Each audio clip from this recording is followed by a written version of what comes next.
Putri, Bapak, selamat datang di sana. terima kasih Bapak. Akhirnya Putri kesini. Putri Aryani, penerima Golden Buzzer America's Got Talent, bertemu dengan Presiden Joko Widodo di Istana Merdeka Jakarta pada Rabu 14 Juni 2023. Dalam kesempatan itu, Putri sempat meminta alat musik kepada Presiden dan langsung diiyakan. Bahkan, kepala negara berjanji akan cawe-cawe saat Putri mulai tampil lagi di Amerika Serikat.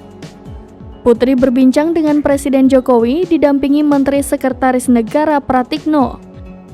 Diakui Presiden Jokowi ia tak kuat saat mendengar Putri menyanyikan lagu ciptaannya di hadapan dunia. Menurut Jokowi, penjiwaan Putri saat bernyanyi sangat total sehingga masyarakat yang mendengarkan bisa terbawa. Pada kesempatan itu, Putri juga ditawari Presiden untuk memilih hadiah. Penerima Golden Buzzer itu alih-alih meminta sepeda, ia meminta alat musik Vote. Presiden pun langsung mengiyakan dan disambut dengan tawa oleh para awak media. Iya. Ya, yuk. Iya.